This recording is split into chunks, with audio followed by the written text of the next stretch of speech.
Olá a todos. Hoje nós vamos conversar mais um pouquinho sobre este livro aqui, A Conspiração no Gênesis 6, como as sociedades secretas e os descendentes dos gigantes planejam escravizar a humanidade.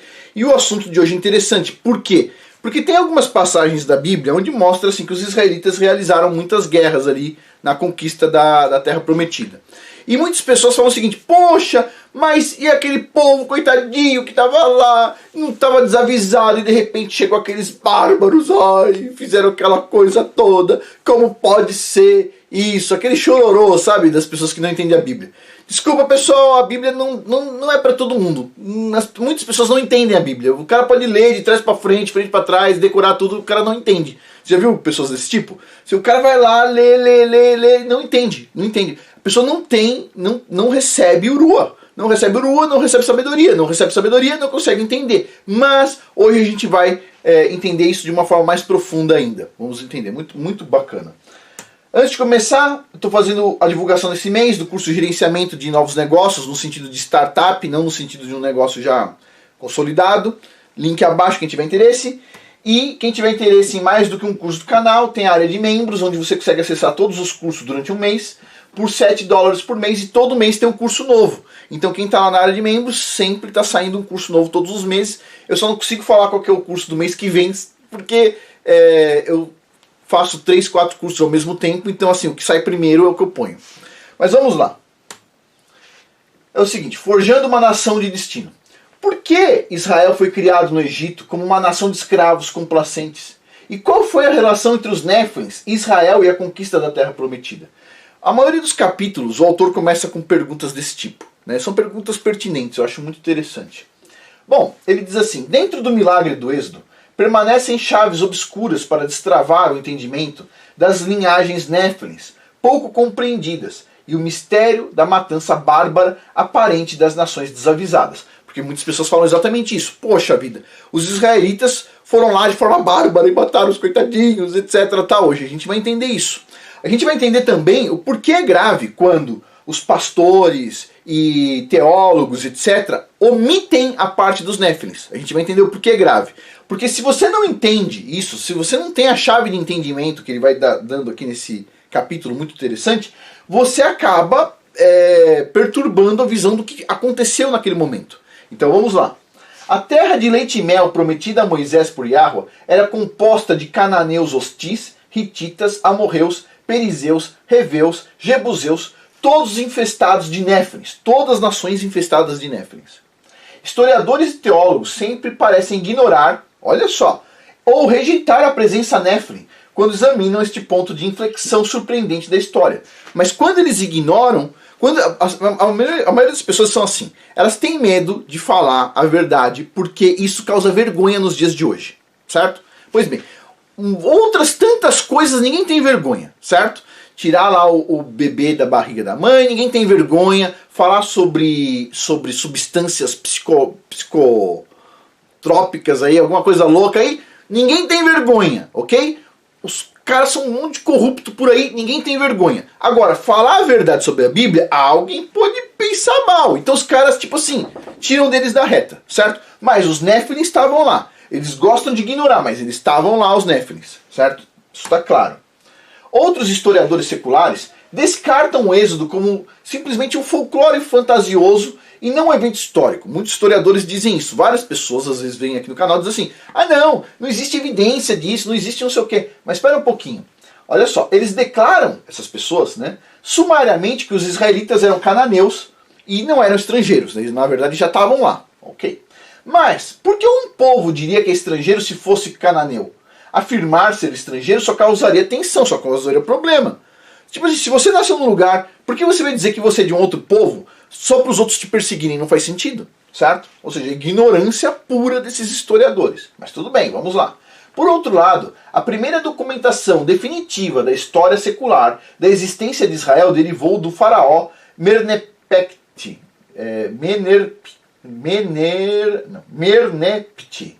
por volta do ano 1210 a.C. Ou seja, tem evidência histórica, tá, dos israelitas lá no Egito. Ou seja, esses historiadores eles preferem ser ignorantes. Por quê? Porque a maioria das pessoas principalmente nas universidades, pensam que falar sobre a Bíblia pode parecer meio antiquado, certo? Mas o fato é, a Bíblia é verdadeira, eles querendo ou não, ponto, certo? E para mim é o oposto, eles só passam vergonha, essas pessoas todas, dizendo que os israelitas não estavam no Egito, que não houve êxodo, ou os outros que dizem o seguinte, não havia Néfilim lá naquela terra. É só ignorância, só vejo ignorante nesses pontos aí, mas tudo bem, vamos lá. Identificando claramente, olha só, o faraó identificou nesses textos claramente os israelitas como um povo distinto dos cananeus, horitas e beduínos da mesma região. Se os israelitas não fossem estrangeiros, certamente teriam sido reconhecidos na antiguidade como parte de outras nações aborígenes da região. E por que uma nação escreveria sua história começando então na escravidão? Não é uma história muito bonita, certo? Então vamos lá. Pessoal, a gente teve uma pequena interrupção. Vamos lá. Israel começou o êxodo rumo a leste depois de alguns contratempos, e eles vagaram pelo deserto por 40 anos. Durante aqueles anos, Israel foi transformado em uma nação. No início, Israel era um grupo desorganizado de escravos, doutrinados sobre um panteão de deuses durante sua escravidão de 400 anos no Egito, com apenas tênues crenças monoteístas sussurradas a eles por Jacó e seus 12 filhos, como um tênue eco do passado. Ou seja, é basicamente como os dias de hoje. As pessoas estão dentro do Egito, do seu Egito, cada um tem um Egito diferente, certo? E tem o panteão de deuses, as pessoas nem sabem que elas cultuam deuses, outros deuses. Elas pensam que são monoteístas ainda, com árvore de Natal em casa, Papai Noel, com imagens de um monte de santo, com não sei o que. Todo mundo se diz monoteísta, certo? Mas na hora de rezar pede para um santo, né? Pede intervenção lá de um santinho, etc. Tal. Só na vida das dúvidas, né? Mas tudo monoteísta. Então vamos lá, continuando aqui. Então, da mesma forma que antes a gente vê hoje, mas olha o que acontece. Então veio Moisés, que os conduziu à liberdade mais uma vez sob uma doutrina monoteísta, um único Criador, que era quase estranho aos israelitas naquela época. É por isso que Israel se recusou a entrar na Terra da Aliança para lutar, apesar das promessas de Yahweh de garantir seu sucesso. Israel estava com medo, tremendo de medo dos relatos que descreviam o temível povo de guerra que vivia ali, jurando nunca entrar na terra de pessoas temíveis. E então ocorreu o infame incidente do bezerro de ouro. Yahweh determinou que os israelitas, a última e melhor esperança do mundo, segundo diz aqui o autor inclusive, exigiriam 40 anos de disciplina antes de entrar na terra prometida. E aí vem uma palavra-chave aqui, ó, disciplina, obediência, ok? As pessoas não gostam de ouvir esse termo, então eu gosto de falar. Obediência, disciplina. Quando os espias trouxeram um relatório desfavorável sobre os Néfilins e as suas nações poderosas, a fé de Israel ainda não tinha sido forjada em um metal forte. E o incidente com o bezerro de ouro foi uma triste testemunha da sua fé frágil. Segundo Thomas Carril, Yahweh os manteve 40 anos no deserto para os disciplinar e dispersar os reclamadores criados no Egito e também os politeístas fracos, que deveriam ser substituídos por uma forte geração endurecida pelo deserto, leal à causa monoteísta. Ou seja, de novo, 40 anos, certo? No deserto para se tornar forte. Se tornar forte, saber ser obediente, saber ter fé de verdade. As pessoas hoje estão igual aos israelitas quando saem do Egito. Tipo assim, é uma fé meio fraquinha, né? E no final das contas tem outro ponto aqui, ó. As pessoas são muito reclamadoras, né? As pessoas reclamam de tudo, tudo. Simplesmente tudo que elas podem, elas reclamam. Né? Elas não agem, né? Pois bem, alguns historiadores alegam que o bezerro de ouro não era um bezerro, mas sim um touro, e estava ligado ao culto do touro de Canaã e Atlantis, do misticismo enoquiano pré-diluviano. E eles alegam que este culto do touro estava no Antigo Egito na forma do culto do touro de Apis/Osíris. Pois bem, parece que tem até um livro sobre o assunto. Segundo as lendas egípcias, da barriga de Ísis nasceu um bezerro que morreu e depois virou Osíris. Vai vendo, nasceu da barriga de Íris um bezerro. Ok. O culto do touro de Apis foi parte das tradições do reinado de Horus e foi o pano de fundo religioso na época pré-diluviana. Esse culto era conhecido em todas essas religiões e era um símbolo de poder e uma provocação direta ao Criador dos céus e da terra, Yahweh Tsebaot. Bom, e aí, vocês podem ver aqui uma gravura, que o pessoal aqui descreveu ela, colocou as linhas e tudo mais, os egípcios lá cultuando o touro, certo? Aqui uma estátua também, o touro com, adivinha, o sol na cuca, né? Na cabeça. A aura em volta da cabeça, presta atenção, pessoal, porque isso o pessoal não usa só no touro, a aura em volta da cabeça. Ok, continuando aqui. Olha só, ídolos, né? Em Canaã, o pessoal adorando o touro. E aqui em Wall Street, o touro que está lá também para mostrar que o mercado está forte, etc. Tal. Enquanto o mercado está forte, o símbolo é o touro. Sei, idolatria. Os israelitas não selecionaram o caminho mais curto depois de seus 40 anos de preparação, que era ir para o norte em direção aos filisteus, a Palestina. Israel escolheu sem explicação a rota mais longa possível. Tipo assim, eles iam encarar os filisteus, tipo assim, eles resolveram fazer uma rota bem longa, olha só. Considere que os filisteus eram poderosos em guerra. Eles destruíram o império dos hititas na sua campanha de guerra e ameaçaram o império egípcio na mesma época. Talvez Yahweh e Moisés concluíram que os filisteus não deveriam ser a primeira nação que Israel deveria testar o seu poder militar.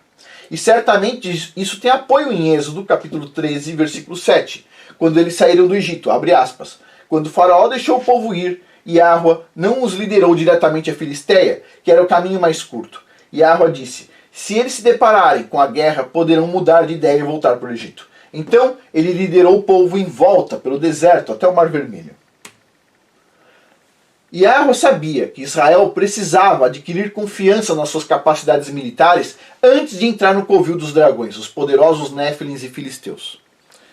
Gardner escreveu que Moisés não escolheu viajar para o norte do Sinai porque tinha 5 grandes fortalezas defendendo a rota. Os filisteus tinham propositalmente organizado uma liga militar das cidades-estados Gaza, Gati, Ashdod, Ashkelon e Ekron. Os filisteus eram um povo militar que instigava medo nos seus vizinhos. Os israelitas optaram por viajar ao sul da Terra da Aliança. Indo para leste, eles foram pela área onde eles guerrearam contra os nefários amalequitas 40 anos antes. Então eles marcharam para leste em direção a Edom, conhecida como Terra de Seir, Esaú. Essa região se localiza ao sul e leste da Terra de Israel, região conhecida hoje como Arábia Saudita. Então aqui está a rota dos israelitas, certo? Eles vieram por aqui. O Criador mandou eles pela rota mais longa, certo? E essa rota mais longa, por 40 anos, o pessoal foi se preparando, certo? Então olha só, o pessoal veio por aqui, veio para cá de volta, subiu por aqui. Eles poderiam simplesmente entrar aqui pelo sul, mas eles fizeram diferente. Eles contornaram o Mar Vermelho aqui, ó. Eles foram o caminho mais longo possível. Vamos lá. Moisés enviou mensageiros ao rei de Edom pedindo ao seu irmão Edom, ou seja, os descendentes de Esaú, passagem segura pelas suas terras. Mas Edom recusou, marchando em guerra contra Israel, se eles entrassem então em suas terras. Vamos dar uma olhada. Números, capítulo 20, versículos 19 a 21. Respondeu-lhe Edom, não passarás por mim, para que eu não saia com a espada ao teu encontro. Os filhos de Israel lhe replicaram, subiremos pela estrada real e beberemos das tuas águas, e eu e meu gado darei o preço delas, sob condição de eu nada mais fazer, deixa-me somente passar a pé. Edom, porém, respondeu, não passarás, e saiu-lhe ao encontro com muita gente e com mão forte. Assim recusou Edom deixar Israel passar pelos seus termos, pelo que Israel se desviou dele. Olha só que interessante, Israel se desviou de Edom. O que significa? Vamos lá. Edom é da tribo de Esaú, certo? Israel tinha ordens de não fazer guerra com Edom, certo? Com Esaú, não vai fazer guerra. Israel tinha ordens para não fazer guerra com nações específicas, nações que entraram antes, o Criador deixou essas nações entrarem antes e elas dizimaram os Néfilins do lugar delas. Ou seja, elas fizeram o trabalho delas. Elas entraram no lugar, dizimaram os Néfilins. O Criador não tinha que mexer, não queria mexer nessas nações, elas já entraram lá, foi dado aquele pedaço de terra para elas. Ou seja, os israelitas não podiam fazer guerra ali. Por quê? Porque essas nações já receberam seu pedaço de terra, já destruíram os Néfilins em cima daquela terra que eles estavam. Então o Criador, olha, vocês não vão fazer guerra contra esses caras, eu não vou apoiar. E o que os israelitas fizeram? Tipo assim, desviaram, certo? Pois bem. E olha que os caras estavam querendo guerra, hein? Então, eles desviaram. Então os israelitas evitaram travar guerra contra Edom, pois não tinham a permissão de Yahweh para atacá-los. Nem a eles, nem os amonitas, nem os moabitas. Pois todas essas nações eram nações do pacto abraâmico, especificamente. Pacto abraâmico. O pacto que Abraão fez com Yahweh. As nações de Amon e Moabe, quando se estabeleceram nas terras que Yahweh deu para eles, eles expulsaram os néfilins que viviam lá também, né? Já a nação de Esaú, ou seja, de Edom, pelas tribos de Amaleque, Elifaz e Kenaz, fez aliança com os gigantes horitas, criando a nação amalequita. E Yahweh reservou um julgamento bem específico para a destruição dessa nação amalequita, que foi destruída também, certo? Mas entenda que nem toda a nação de Esaú fez pacto com os néfilins. Parte deles ficaram livres da contaminação da semente néfilim, e essa parte, então, tem o direito da terra, então não teve guerra ali. Pois bem.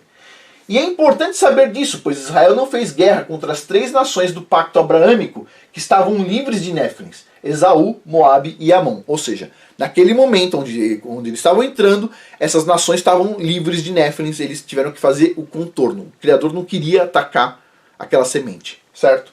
Pois bem. E isso claramente demonstra que o objetivo de Yahweh era destruir as nações néfilins, ou seja, a semente dos anjos caídos. A guerra desse mundo é uma guerra de semente, ok? O pessoal que controla todas essas coisas que a gente vê horrorosas no mundo quer destruir a sua semente. Presta atenção. O problema não é você, o problema é a sua semente. É a próxima geração sempre. É contaminar a semente da próxima geração. Não é você. Ok? Você tem lá seus problemas, mas a sua semente vai ser destruída se você não tomar os cuidados necessários. Toda a Bíblia mostra uma guerra contra sementes. Se você for ver, não é só no aspecto humano, certo? Você vai ver as frutas perdendo semente, certo? A gente já falou, inclusive no Patreon uma vez, sobre a questão da semente do homem. O sêmen está reduzindo em quantidade, certo? Tem um estudo sobre isso, ou seja, as pessoas estão cada vez tendo mais dificuldade de ter filhos, e assim vai. É uma guerra contra semente. E o que estava sendo atacado ali pelos israelitas é a semente néfilim.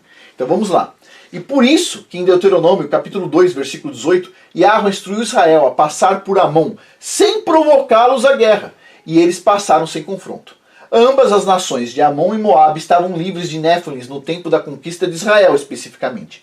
E eles também evitaram a guerra contra Esaú, com exceção da nação de Amaleque, que estava contaminada com a semente horita.